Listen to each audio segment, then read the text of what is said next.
In 1972, a plane flew over the Andes, never knowing the mountains would soon become their grave. Chile, here we come. We're gonna win this one.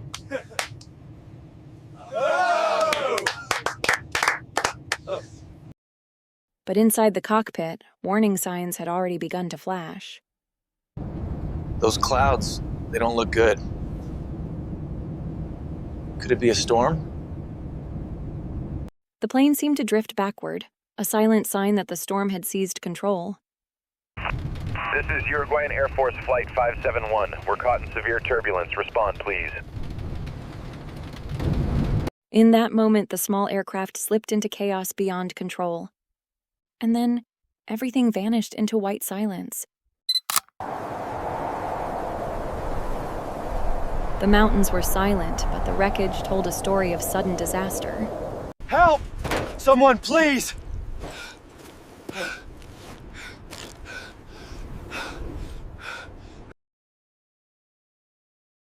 Luggage and lives lay scattered across the endless white. It hurts!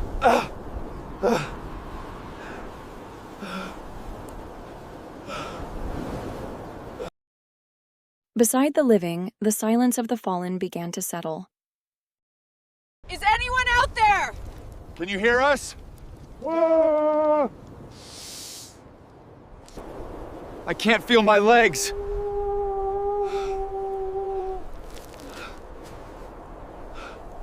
And as night approached, their ordeal had only just begun. As the sun disappeared, the mountains turned colder, and silence grew heavier.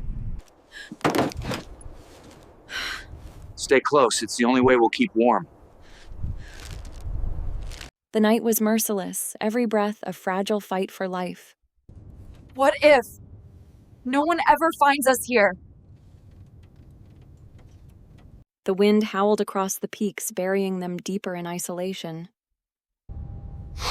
God, please don't let us die here.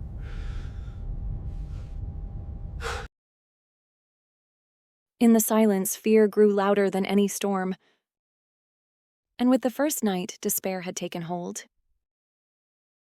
In this frozen tomb of metal and silence, a faint hope emerges. An old radio, perhaps their last link to the outside world. Survivors. Survivors. Hold on. Rescue. Coming. In the silence of the Andes, the wreckage glows faintly, a fragile light of survival. The mountains stretched endlessly, their silence reminding us how far we were from the world. We clung to each other for warmth as the cold night deepened and hope slowly slipped away.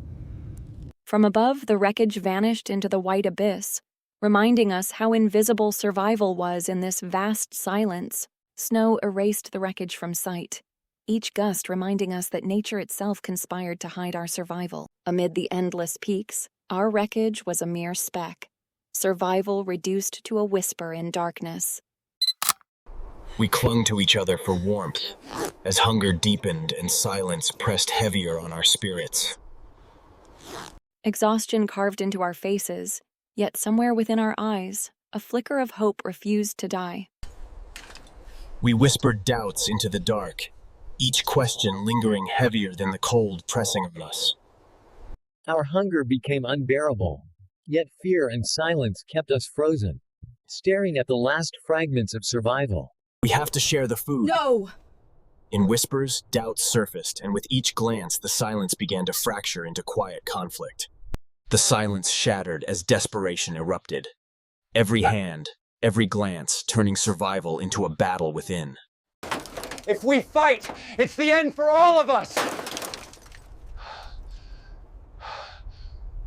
The cabin fell silent again, every glance holding fear, every breath weighed down by unspoken conflict. At last, we stepped into the white abyss, each footprint swallowed by the silence of the Andes. Each step sank deeper, the mountains rising higher, reminding us that survival meant defying nature itself. We stopped, breathless before the endless ridges, knowing every step would test the limits of our will. The ground crumbled beneath us, a hidden abyss reminding that every step could be the last.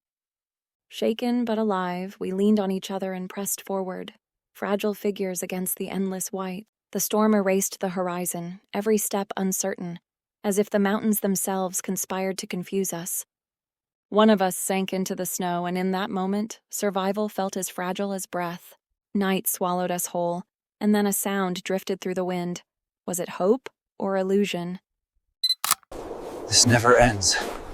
The mountains stretched on without mercy, each step heavier, as if hope itself was buried beneath the snow. We found fragments of the wreck, a cruel reminder that even in search, escape was an illusion. Tracks in the snow hinted at life, but in the Andes, even hope vanished as quickly as footprints. As the sun faded, we turned back, carrying nothing but exhaustion and the silence of failure. We returned with nothing but silence, and in that silence, hope began to fracture beyond repair. No rescue is coming. The words cut deeper than the cold, shattering the fragile hope that had carried us until now. Silence consumed us, heavier than hunger, as every face reflected the moment hope truly died. With nothing left to eat, silence turned heavier, until one voice dared to suggest the unthinkable. We have nothing left. The idea spread like poison. Some raged against it, others recoiled in horror, yet no one could ignore it.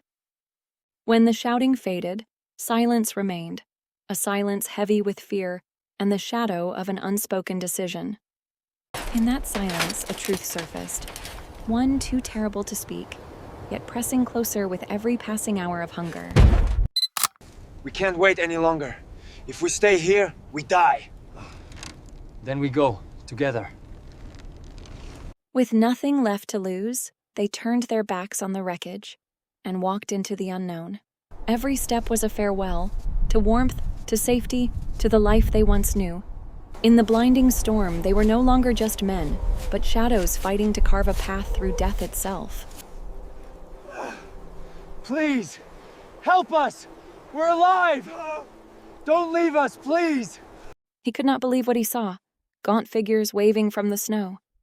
Against all reason, they were alive.